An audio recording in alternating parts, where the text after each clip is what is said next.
So far, what we know about vectors is that we can add vectors, right? So vector addition, let's say if we have vector A, and then we know how to do vector B, right? That we know how to do. And that roughly looks like this. This is a vector A, and this is a vector B, and then this is vector A plus B. You know what I'm saying? Okay. We know how to multiply vector by a scalar, meaning, let's say 2A. If this is vector A, then vector 2A, right? Do you know why scalars are called scalar? It scales the vector literally. You know what I'm saying? I guess you're not as amused about that definition than I was when I first heard that thing. Okay. This is a property of vector space. Okay.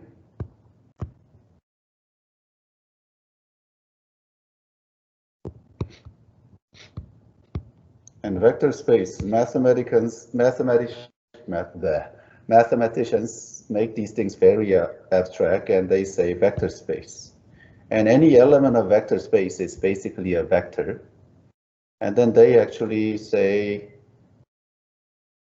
if you can do things like this. A, capital A plus B, capital B. You know what I'm saying? And then A and B are element of vector space. And then lowercase and lowercase b are element of real. So what that means is this. If you have vector A that looks like this, and then if you have vector B that looks like this, first you can scale vector A. So this is A times vector A. And then you can scale vector B, whatever the lowercase b scalar B is. So this is B times vector B. And then this is A plus B, B. And this is a property of vector space. You get it? So they are linear addition. You know that this looks like the linear system kind of looking equation thingy, right?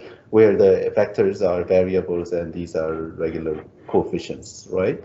Well, so whenever this is possible, anything, including functions, are vector spaces, vectors. So they use the term like function space. And then it loses the meaning of this direction and the magnitude idea.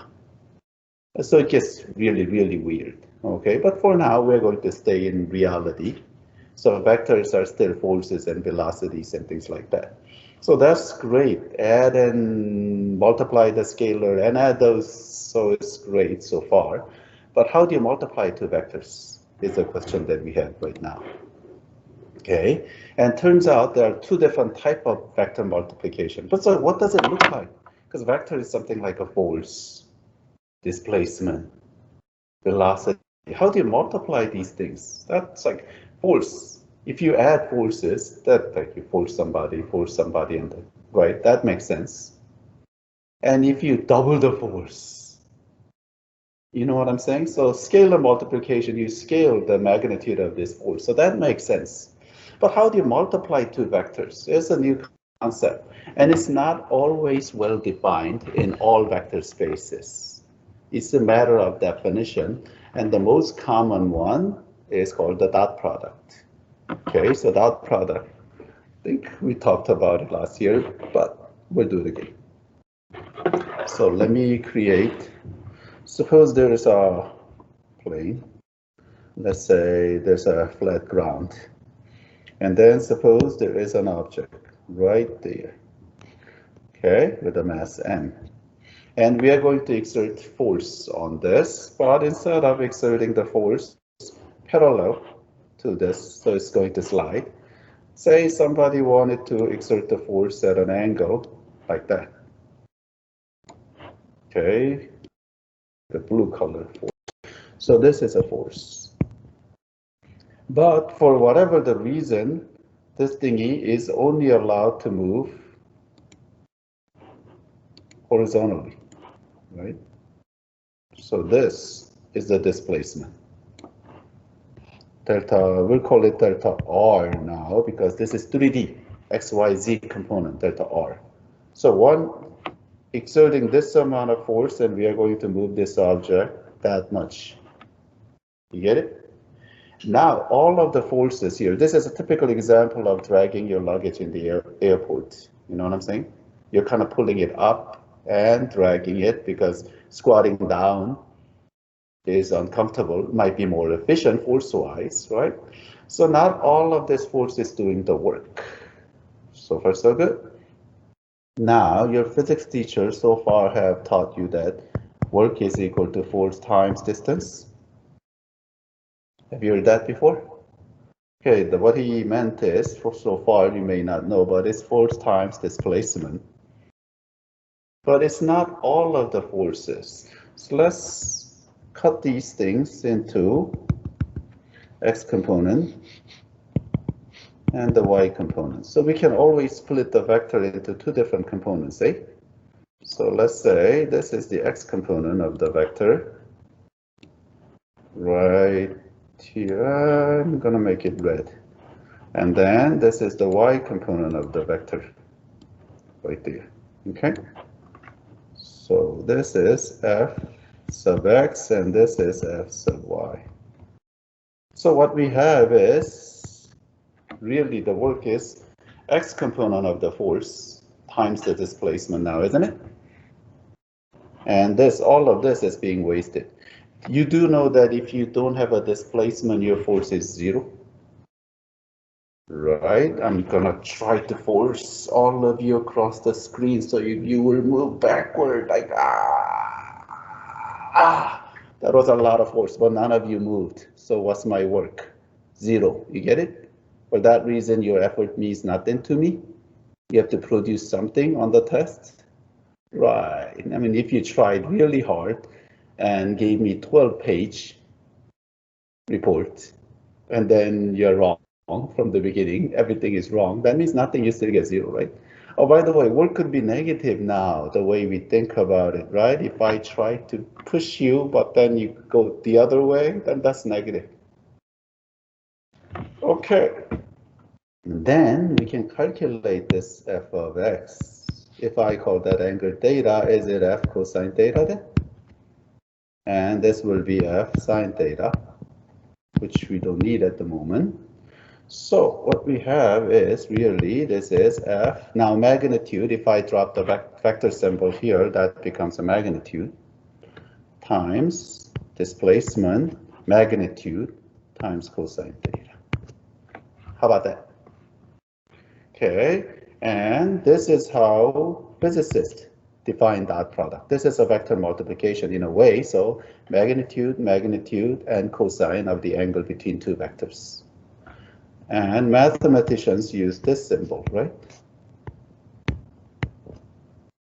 So one is a definition, then the other is a theorem, right? So physicists call this a definition and this is a theorem. Mathematicians call this a definition of dot product and this is a theorem. So to me, since I have a double major in both, like they are co-definitions, right? Okay, but nevertheless, we have to prove that these things are equivalent, eh? So let's do that. So let's draw the similar picture. So I'm gonna have force going that way like that, yay, direction, and I have displacement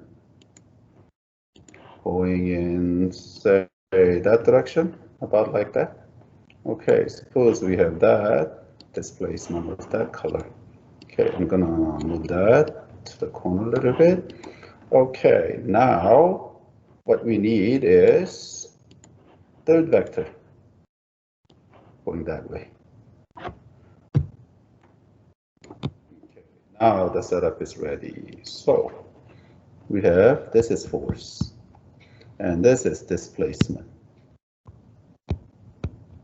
Okay, somebody tell me what red vector is then. I told you this is very, very important. What is red vector? Is it force minus displacement A? Can you think like that? Let's review. The displacement plus that red vector, the black vector plus red vector is this force, isn't it? Blue vector. That means this red vector is the blue minus black A. Can you think like that? This is what vector subtraction looks like, and this is more important than vector addition, okay? Because this leads into derivative eventually. Okay, so we're going to need components. So let's get components. So this F, I'm going to say it as Fx, Fy, and Fz. Okay, in a component notation. And this delta R, delta X, that's too much writing. X, Y, Z. Wrong color. It's okay, right? And this subtraction of the two, this will have Fx minus X, Fy minus Y, and then Fz minus Z. That's how we subtract vectors. We subtract components, correct? Is anybody lost? Okay, now we are ready. Okay, should we write down the magnitude of these things? Yeah, let's do that, right? What is the delta R? Once again, this means the magnitude, right? Delta R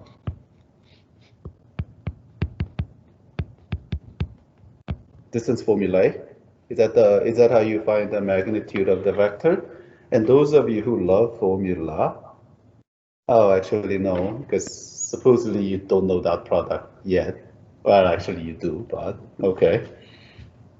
And then magnitude of F,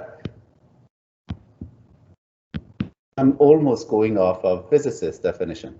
And then we are going to get the dot product that I taught you last year and Miss Slattery taught you year before. You multiply each component and add them up, right?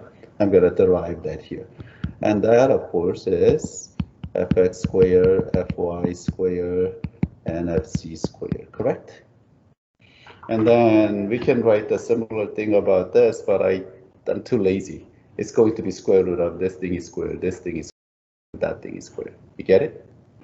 Okay, now we are ready.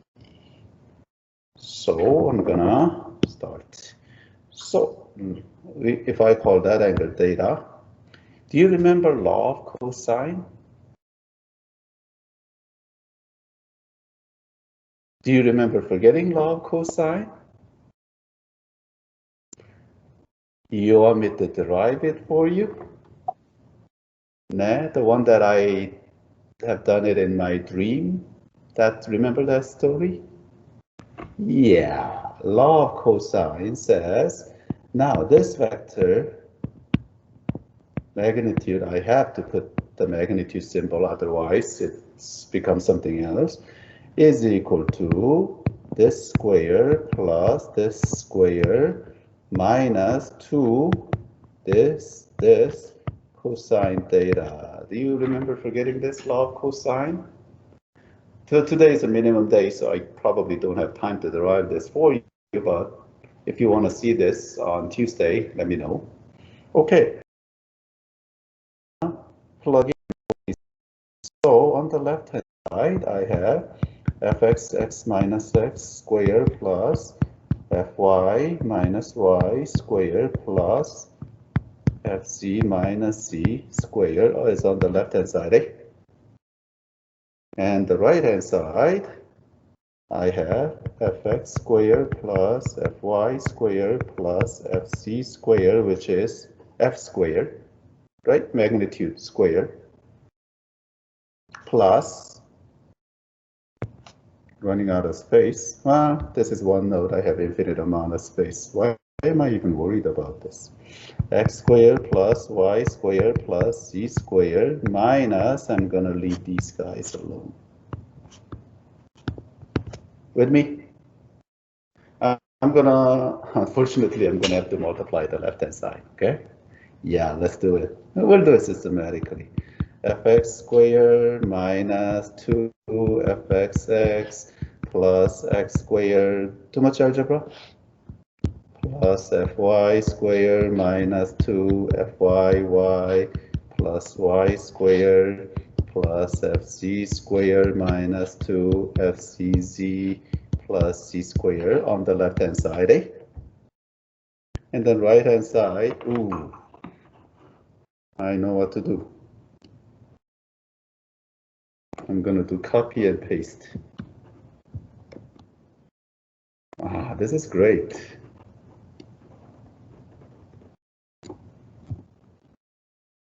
Uh-oh, do not want to do that.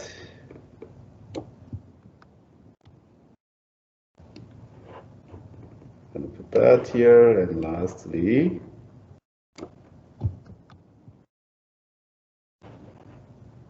okay, how about that? All good? Let's start canceling. So this thingy cancels that thingy, this thingy cancels that thingy, this thingy cancels that thingy, this thingy cancels this thingy, this thingy that thingy, and this thingy that thingy, right? Do you see that everything else has -2 in front? Divide everything by -2. So we have finally fxx plus fyy plus fcz is equal to f magnitude, the displacement magnitude cosine theta. But realize on the left hand side, this is what you're taught as a dot product. You multiply each component and add them up, right? So finally, it's been proven. Therefore, we can say f dot delta r vector happens to be f delta r cosine theta. And this is a biggie. You have no idea how important this is. That's the key about the dot product. Now, what about if you want to find the angle between two vectors? Well, this is almost as important, but you don't have to memorize this separately because it comes directly out of previous line. I did not mean to write cosine theta. You know what I'm saying? Okay, any questions so far? How are we doing on time? 45. Oh. Okay, so eventually, this is what's going to happen. So this is, oh, by the way, you notice that displacement is so straight right here, right? What happens if we have curvy displacement? Do you remember last year I defined work as like this, right? Remember that? Area under that curve? Now we can marry the two. And then right now we have this, right? But you see that delta r, infinitely small delta r will be dr. So this is eventually what's going to happen. Say we have some kind of vector field. Let's say vector field is like, it's not exactly uniform.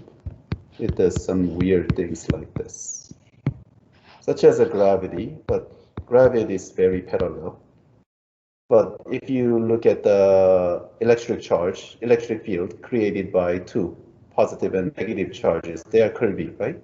So the vector field does not have to be that straight. And say for some reason, this is our R function, vector function. So our particle, according to this field, will travel or is required to travel along this path for whatever the reason. Then the work done from this point when t is equal to 0 or t is equal to a, and this point where t is equal to b is given by, looks scary and you don't know how to evaluate this yet, but this is where we are going. We have, this is x and this is y and this is z, right? And then suppose we have some kind of 3D vector, which I'm going to draw with blue.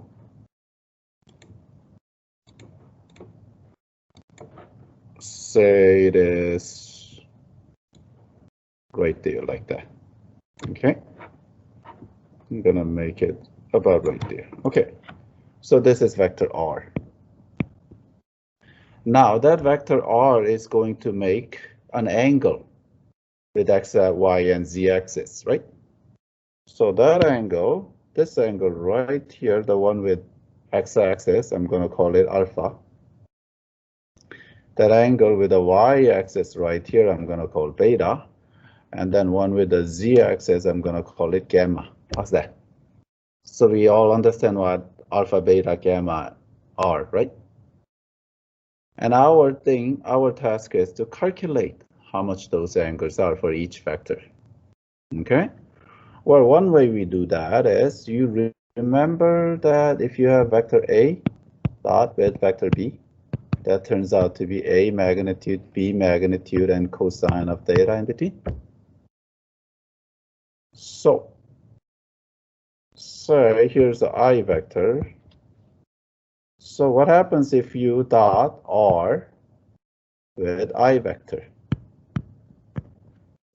Okay, then that is R magnitude times I magnitude. Do you all understand why I magnitude is 1, right?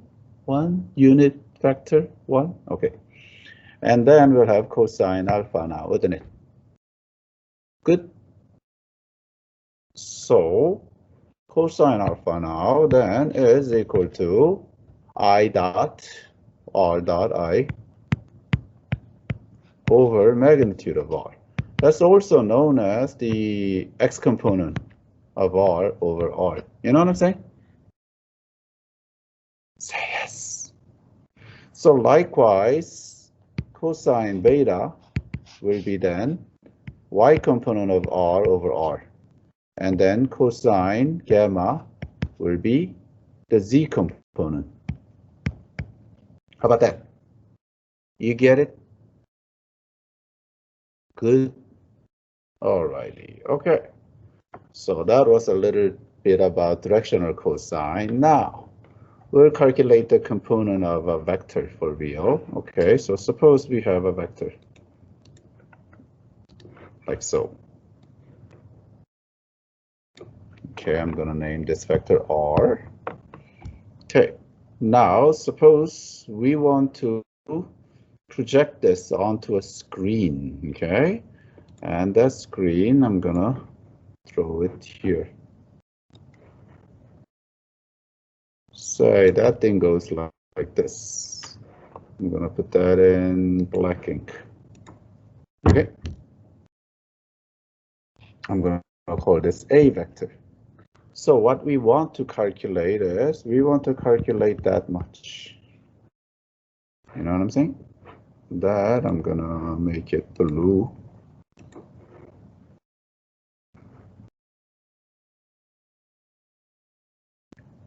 We want to figure out how much that is. You get it? Okay. That we'll call it A component of R. So far so good? I wish that your book uses this simple component, just like X component, Y component thingy. So can you imagine this were X-axis, and that would be R of X. You know what I'm saying?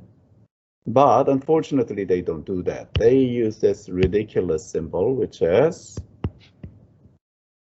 comp A and then R, like that. You get it? It just means A component of R. And let me remind you, this is a scalar, okay? It's just, so let's calculate what that is. If I call this thing theta, then would that be just R magnitude cosine theta? You know what I'm saying? X component is cosine, Y component is sine. Yeah, that. So that's the easiest way to remember this. And they have a ridiculous looking formula in the book, but you know how I feel about the formulas, right?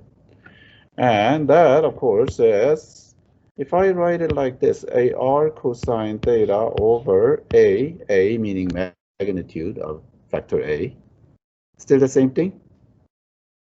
Now you're wondering, why would you want to write such a thing like that, right? Do you see that this, what I have on top, looks exactly same as this line, right? So the numerator is a dot product. This is A dot R over magnitude of A. You get it? How about that? So this is a scalar because dot product gives you a scalar and you're dividing it by the magnitude of A, which is a scalar. Caution. Don't be putting absolute value like that. No, there's no absolute value. This could be negative, and here's the picture. The negative picture is this. If your R is like this, and if your A is like this, and then this component is negative. You know what I'm saying? So dot product takes care of that for you. So don't be, okay, what about the projection? Then what is a projection? Projection, I'm gonna put it in red here, green here. Projection, and they put it like this. Projection A, R like that. It's just that vector. So they want to make this thing a vector now, right? Okay, and they have another wild formula, but let me just write it like this. This is same as component, A component, right? Times some unit vector in A direction. That makes sense to you? Or I can write it like this, R cosine theta, right? Times some unit vector in A direction. How about that? Okay, now we have figured out the component right here, right? Instead of R cosine theta, that goes in here. So we have A dot R over A. How do you create a unit vector in A direction? Now, watch this. Divide it. If you divide the vector by its own magnitude, does it give you a unit vector? I think you need a little bit more explanation on that. So watch this. Say this vector right here is 3, 4. Let's say this is A and that is 3, 4, right? What that means is I made it like 45, 45, 90, but that's okay, 3, 4. You know what I'm saying? Now I want the unit vector in that same direction right there, right? So that unit vector, if I do, hold on, this is been bracket. If I divide everything by magnitude of that vector 5, will it do? Do you see if you use Pythagorean theorem and calculate this unit vector, it gives you 1? Hey? Yeah. Okay. So, to finish this up, so this is the formula that they throw at you. A dot R over A squared times A. I generally don't like formulas. I mean, this is the only thing you need to remember. Okay? So let me illustrate this effect. How can we use this? Okay, in coordinate space, I'm gonna make a copy of the Dropbox note.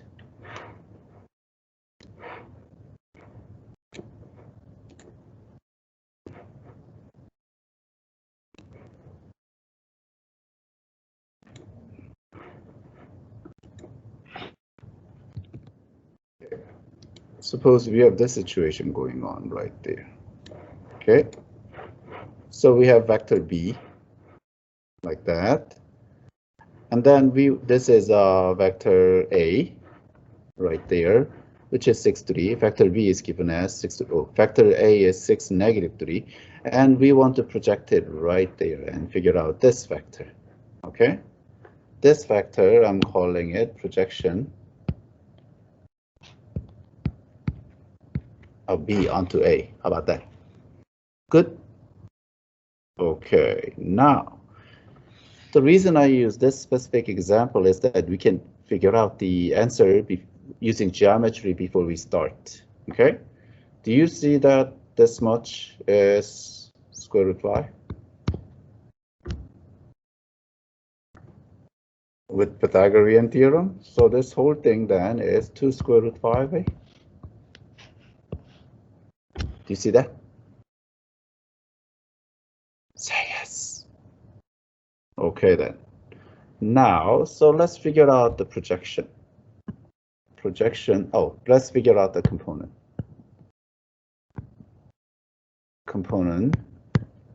And our answer, it better be 2 square root 5, right? Because that's what it says on the picture. But let's do it. So we want to do A dot B over A. Remember that? Okay, and we'll take a dot product.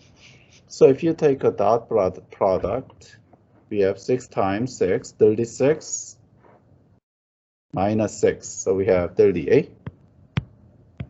Divide by, and magnitude of A. Do you see that magnitude of A is 3 root 5A? Say yes. Wow, everybody's so quiet today. Say something, people. Feel free to use your microphone once in a while. Yes. Okay, so that is 10 over root 5A. And rationalize, don't rationalize. At this level, we all know this is same as 2 root 5. But many times, since we are calculating projection, watch this. It's easier if we don't rationalize it. Watch this. Okay, now I'm going to calculate the projection, which is our component times the unit vector in a direction. Good. Okay, so we recycle our component right here, we just figured out. And how do we figure out the unit vector in a direction? Well, A is this. And then you divide by its own magnitude. You get it? You get it. And you get 4, -2. How about that? Let's see if that answer is correct. Well, 4, -2. Yes, it is. You get it? Now then you're wondering, why are you doing it this way when you can just draw the vectors? And well, in 2D this was nice, but remember we are flying in 3D now. So it's very difficult to achieve exactly same thing in 3D. So that's my next example. So we still have to have an idea. So suppose I have in 3D vector R is equal to 1, 2, 3. And vector A is equal to 4, 5, 6, -6. How about that? And we want to do exactly the same thing. Okay, let me draw these vectors for you. Say vector R, it's like that. Okay, I'm going to make that blue vector. And then vector A, say it's like abstract drawing is the best because we cannot, oh, that's nice. We cannot really draw these vectors accurately, so we'll just draw it abstractly like this. Say vector A is in that direction. I'm gonna make that black. So this is vector A, and this is vector R. So far so good? So what I want to calculate is this thing right there. You get it? I'm gonna call it the projection. Here to here is what I want to calculate, and I'm gonna make that red. You know what I'm saying? Okay, so let's calculate this. This is a projection. Okay, in order to do that, let's calculate the component first. So the A component of R happens to be, once again, call that angle theta. So this is R cosine theta. Okay, that's all we have to remember. And that is same as AR cosine theta over A. Okay? And that triggers your memory. And you can really start giving me this line first. Okay, now let's take a dot product. Oh, I didn't write down A here, but I gave you upstairs. Okay, so what we have is 4 plus 10 minus 18, right? Do you all see -4? And then you magnitude, somebody punch the calculator and tell me what the magnitude of this vector is. Square root of 4 squared plus 5 squared plus 6 squared.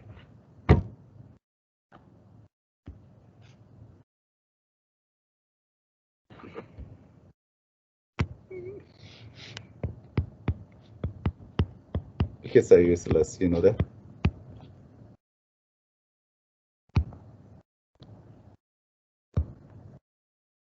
Okay, let's do it this way. Aha, recognize my square root 77. How about that? Good.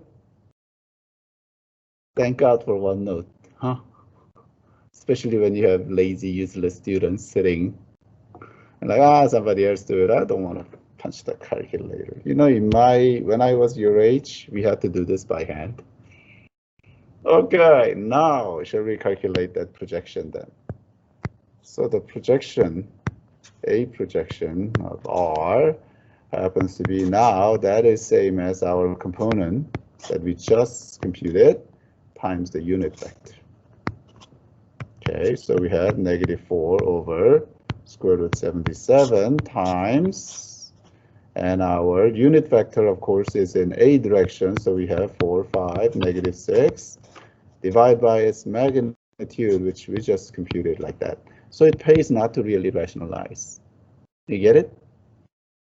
Okay, so we have -4 over 77 times 4, 5, -6.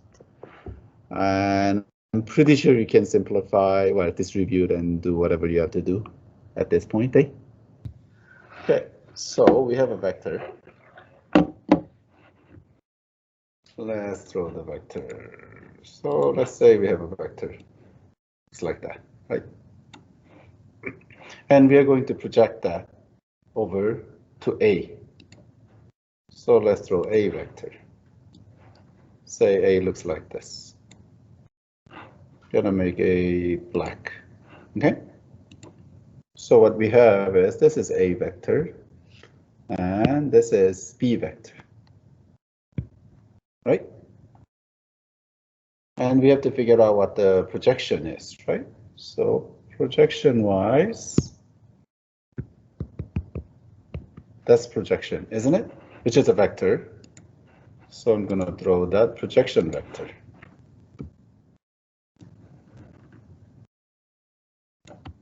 So far, so good. So this is a projection vector. Say yes. Okay, now let's think. We are going to do this B minus this, right? What does that look like? That looks like this.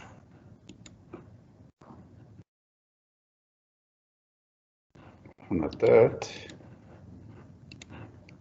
That vector is going to look like this.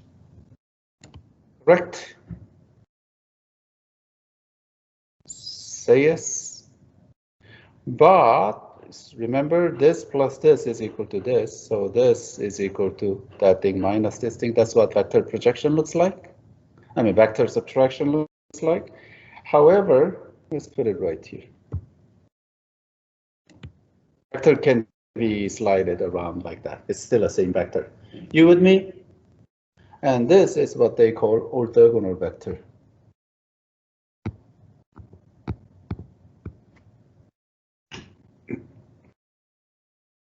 Now, well then, you're saying obviously this is perpendicular, right? That's what we have to show. How do we prove it analytically?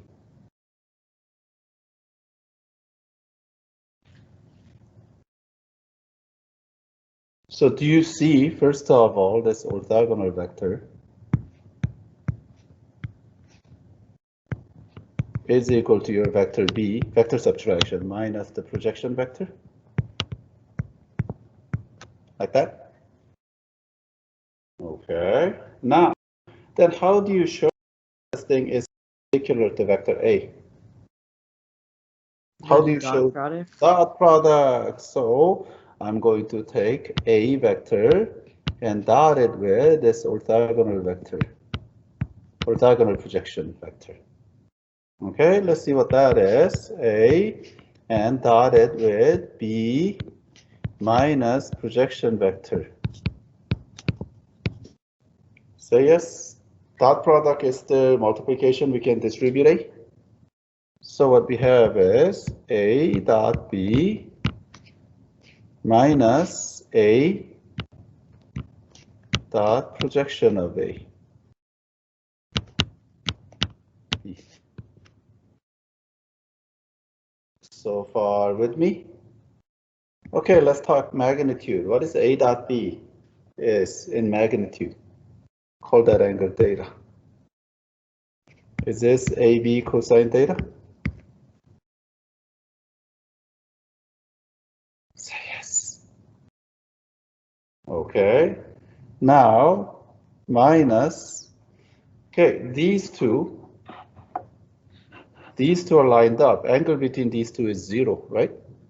So it must be just A times the magnitude of this, right? What's the magnitude of projection vector?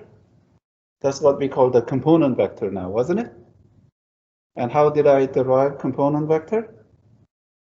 B cosine theta, right? Right. We have 0. That means we can say A is orthogonal to orthogonal projection vector. How about that? Say yes. Okay, that's 41. And let's do 40. Oh my God. Distance formula. Wow, wow, wow, wow. Okay, and we want to use a vector to do it, right? Okay. So we are deriving this formula. Okay.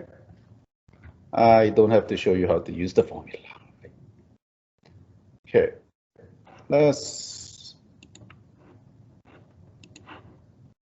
have some kind of a coordinate space. And then shall we have a line going through it? Yeah. So suppose this is my equation of a line right there-ish, like that. And then let's say equation of that line is ax plus by plus c is equal to 0. Notice this is in general form. Yeah, this formula doesn't work unless this is in general form. And then suppose there is a point P. Let's say point P is here. Point P, and that coordinate is x1, y1, according to them. Okay? Now, we are supposed to derive this. Okay. Let me introduce you to the normal vector first. What is the slope of this thingy? What is the slope of this? Do you see this is negative a over b? So if I call it a slope vector, slope, we can say this is a 1 and negative a over b, right?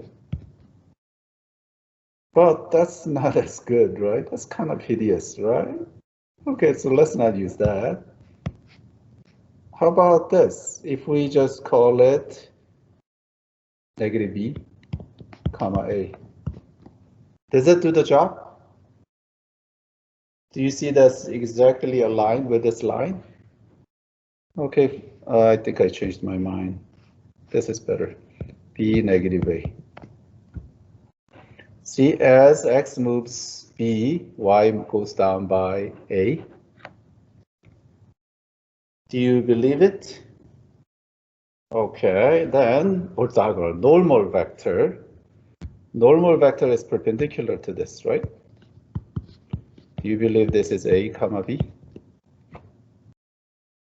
If you take a dot product, then it has to be 0, right? Or perpendicular line slope, right? I'm going to draw that. But this is a vector, so we can draw it. I'll just draw it here first. Somewhere here.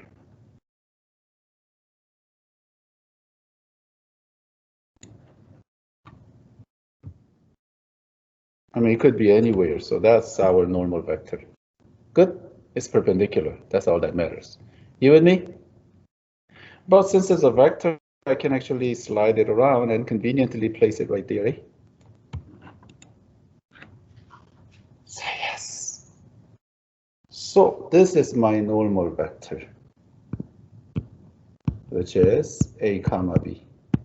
Do you remember last year we actually used the minimum distance thing to figure this out, and it was a nightmare page and a half of derivation that I just conveniently didn't do and say, okay, if you simplify to a lot of algebra, this is what you get.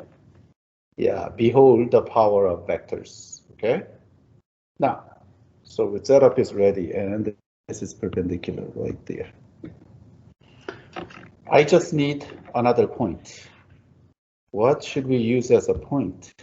Look, y-intercept. That's a nice point to use. Any point will do. Any point on that line. What is the coordinate of that y point? 0, and somebody tell me.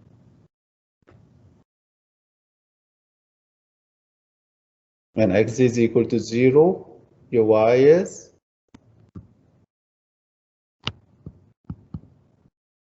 Oh my God. This is advanced calculus for crying out loud. Too much algebra? Your equation of your x is equal to 3. What are you doing?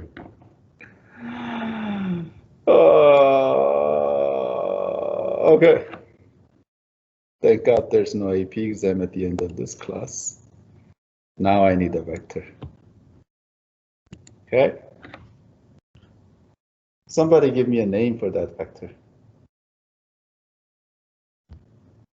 In the notes I called it A, but then now I regret it. R, how's that? Good. So I'm going to call this vector R. This vector R. Somebody tell me what the component of this vector is. You kids are scaring me.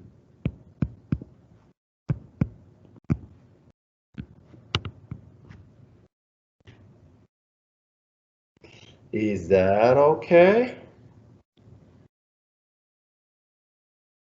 Is that okay? Please say that much is okay so I can move on. And our distance d is that much, isn't it? Okay, so d is equal to, well, let's call that angle theta. Then is it r cosine theta, eh? Wait, that triggers your memory, right? And, let's just do that just to make sure, because this is a physical distance. So in case theta is more than 90 degrees, we don't want that thing to turn negative, right? Is that same as nr cosine theta over n magnitude, which is already positive. Wait, does the numerator trigger any memory? Is that the dot product? Oh yeah, this is a good old component, isn't it? Told you this is a big deal. Good. Let's take a dot product. So how do we tell me now you can take a dot product between this vector and this vector, okay? Negative ax1 minus b times this, right? Okay, so which is minus C, good, and distributed to this, so minus by1 over magnitude of n, a squared plus b squared a. Numerator, since we have an absolute value, is same thing as this. Factor out the negative sign, and the denominator is this. And we're done. How about that?